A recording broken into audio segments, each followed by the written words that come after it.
था जिसका नाम था बायोमोलिक्यूल। बायोमोलिक्यूल्स को हमने बता दिया था कि आप कौन कौन से बायोमोलिक्यूल्स होते हैं, कैसे उनको डिफाइन करेंगे। और आज हम बता रहे हैं कि जो कार्बोहाइड्रेट्स, प्रोटीन्स और फैट एक्सेट्रा है उनके बारे में। तो सबसे पहले स्टार्ट करते हैं अबाउट द कार्बोहाइड्रेट्स। किसकी बात करेंगे हम? कार्बोहाइड्रेट्स। तो कार्बोहाइड्रेट्स जो हैं, carbohydrates are the hydrates of carbon. Carbohydrate क्या है? हाइड्रेट्स होते हैं कार्बन के। Therefore having a general empirical formula, इसलिए इनका एक जनरल एम्पिरिकल फार्मूला होता है, और ये जनरल एम्पिरिकल फार्मूला होता है CH2O का होल है, या फिर हम कह सकते हैं CnH2 and OH। ये इनका जनरल एम्पिरिकल फार्मूला है। इस समय nowadays carbohydrates are defined. Carbohydrates को इस समय डिफाइन कैसे करते हैं? एल्डिहाइड्स और ketone derivatives of polyhydroxy alcohol. ये क्या है? एल्डिहाइड्स या कीटोन्स हैं। किसके हैं? ये एल्डिहाइड्स कीटोन्स के डेरिवेटिव्स हैं पॉलीहाइड्रोक्सी अल्कोहल के होते हैं। अगर देखा जाए तो जो कार्बोहाइड्रेट्स हैं ये मोस्ट अबंडेंट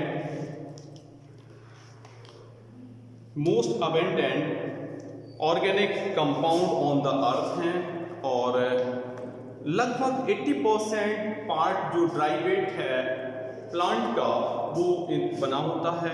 अगर सेलुलोज की बात करें तो सेलुलोज जो है, cellulose is the most abundant organic compound on the earth. It makes 80% part of the dry weight of the plant. ठीक है, तो आप समझ सकते हो कि ये कितने ज़्यादा प्रेजेंट होते हैं हमारे नेचर में। और कार्बोहाइड्रेट्स आर मोस्ट, जैसा कि फिर से हम रिपीट कर रहे हैं आपको, carbohydrates are the most abundant biomolecules on earth. अगर हम पूरे के पूरे बायोमोलिक्यूल्स को देखें तो सबसे ज़्यादा कौन से? यही प्रेजेंट होंगे। ठीक है, ये तो बात हो गई इसके बारे में। कार्बोहाइड्रेट्स जो होते हैं वो बेसिक कंपोनेंट होते हैं ह्यूमन फूड के all over the world, and they are the principal source of energy. जैसे आपने देखा होगा कि कार्बोहाइड्रेट जो है अल्टीमेटली इससे क्या बनेगा? ग्लूकोज बनेगा। वो ग्लूकोज से ही एनर्जी बनती है, ये सब लोग जानते हैं। यहाँ हम क्लासिफिकेशन करना चाहते हैं कि कार्बोहाइड्रेट्स कितने टाइप के हो सकते हैं। बेसिकली इनको 3 टाइप के कह सकते हैं। कौन कौन से हो जाएंगे? सबसे पहले हम मोनोसैकेराइड की बात कर रहे हैं। मोनो मींस 1 होता है, इनमें एक मॉलिक्यूल होगा, और दूसरे हो जाएंगे ओलिगोसैकेराइड्स। देखो यहाँ ओलिगोसैकेराइड्स, और लास्ट हो जाएगा पॉलीसैकेराइड्स।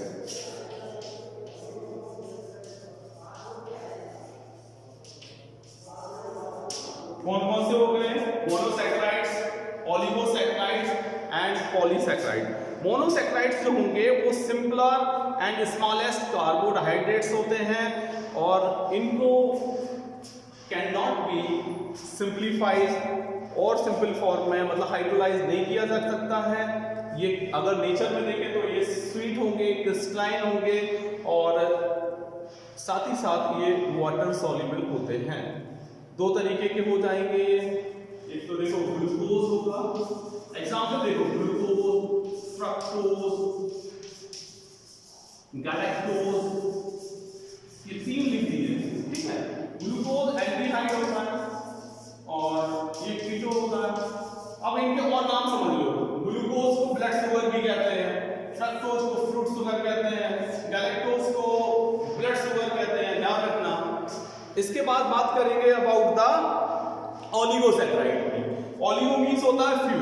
तो ये अगर इनको हाइड्रोलिसिस करें तो ये 2 to 7 यूनिट्स जो होते हैं वो मोनोसैकेराइड्स के देते हैं।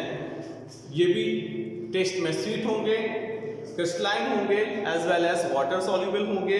एग्जाम्पल देखो डाइसैकेराइड का, पहले इसमें ओलिगोसैकेराइड में एक कैटेगरी आती है डाइसैकेराइड। ये 2 मोनोसैकेराइड के आपस में जुड़ने से बनेंगे, और देखो एग्जाम्पल क्या हो जाएंगे? एक तो हो जाएगा माल्टोज,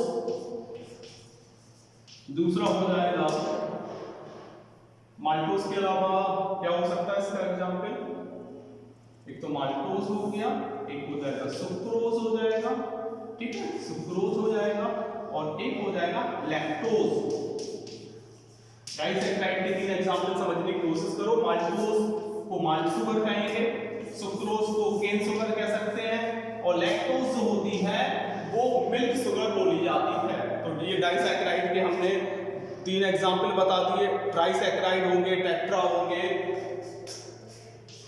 ट्राइसैकेराइड्स भी हो सकते हैं, टेट्रासैकेराइड भी होंगे, ठीक है। तो डाई से शुरू किया, डाइसैकेराइड हो गया, ट्राइसैकेराइड हो गया, टेट्रासैकेराइड हो गया, पेंटासैकेराइड्स भी ये हो सकते हैं, ठीक है। तो ये तो बात हो गई ओलिगोसैकेराइड की। बात करेंगे पॉलीसैकेराइड की। पॉली मींस होता है मैनी, जब बहुत सारे मोनोसैकेराइड के मॉलिक्यूल्स जो होते हैं वो आपस में जुड़ते हैं तो ये बनते हैं पॉलीसैकेराइड्स। अब एक बात समझो कि इनके हाइड्रोलिसिस से 1 to 7 यूनिट्स जो थे वो मोनोसैकेराइड के मिल रहे थे। इनमें क्या होता है, मोर देन 8 यूनिट्स जो होंगे वो ऑब्टेन होंगे on the hydrolysis of polysaccharide. Polysaccharide के हाइड्रोलिसिस से more than 8 units of monomers जो होंगे वो मिलेंगे।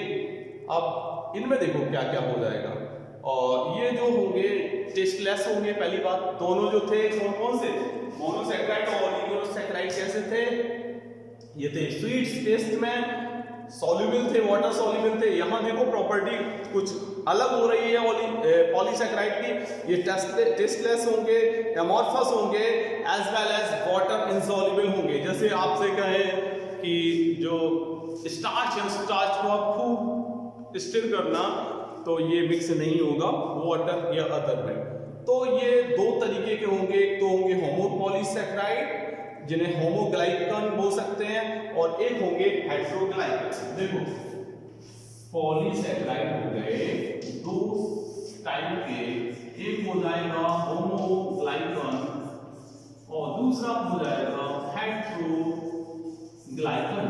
नोट करो इसको, होमोग्लाइकन हो जाएगा, दूसरा हो जाएगा हेटेरोग्लाइकन, ठीक।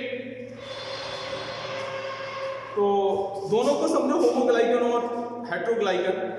होमोग्लाइकन जो होंगे उनके एग्जाम्पल हैं स्टार्च है, ग्लाइकोजन है, सेलुलोज है, इनुलिन है, ये सब होमो के एग्जाम्पल हैं। हेटेरो के जो हैं ये म्यूकोपॉलीसैकेराइड होते हैं, एक्चुअली मैक्रोपॉलीसैकेराइड बोलना चाहिए। क्या होते हैं, मैक्रोपॉलीसैकेराइड्स होते हैं, जैसे कि पैक्टिन, हेपेरिन। देखो इसके एग्जाम्पल, पैक्टिन हो जाएगा, हेपेरिन हो जाएगा, किसके, हेटेरोग्लाइकन के। होमोग्लाइकन के एग्जाम्पल देखो, पहला सबसे इंपॉर्टेंट एग्जाम्पल है सेलुलोज, दूसरा लिख लो ग्लाइकोजन, तीसरा लिख लो स्टार्च। आप जानते हैं कि सेलुलोज प्लांट सेल बॉल जो होती है, प्लांट की सेल बॉल, वो काय की बनी होती है, सेलुलोज की। ग्लाइकोजन क्या है, एनिमल का स्टोर्ड फूड होता है, उसको ग्लाइकोजन कहते हैं। और लास्ट में जो स्टार्च है, स्टार्च क्या है, starch is the stored food of the plants. Plants का स्टोर्ड फूड होता है, वो क्या होता है, यही बता रहे हैं, स्टार्च होता है। कार्बोहाइड्रेट्स में अगर देखें तो सबसे पहले थोड़ा मोनोसैकेराइड के बारे में एग्जाम्पल बताते हैं। इसका स्क्रीनशॉट आप लोग ले लो, ले लिया स्क्रीनशॉट, चलो ठीक है।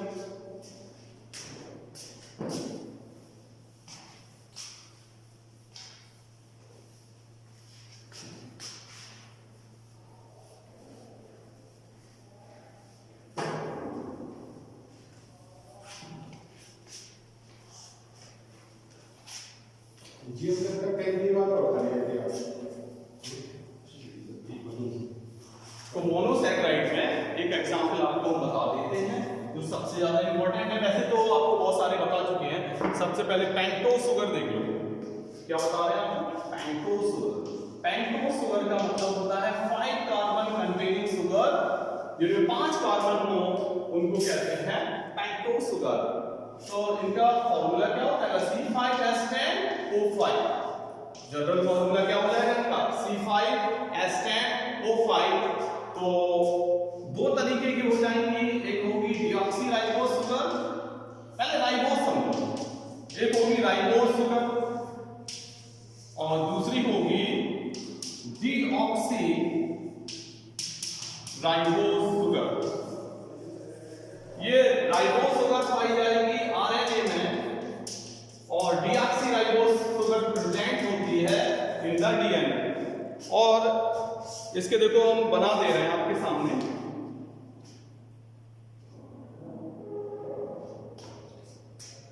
एक तो देखो राइबोस शुगर का बना रहे हैं।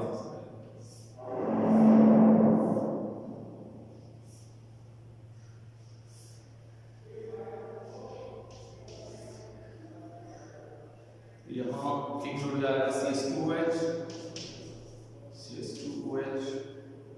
ठीक है, ये CH2OH यहाँ हो गया और यहाँ जुड़ जाएगा OH, OH हो गया, यहाँ भी OH होगा, यहाँ भी OH होगा। तो ये एक्चुअली C5H10O5 इसकी बात कर रहे थे, ये राइबोस शुगर है, दिस इज द राइबोस। ध्यान रखना ये किसका है, this is the formula of ribose sugar.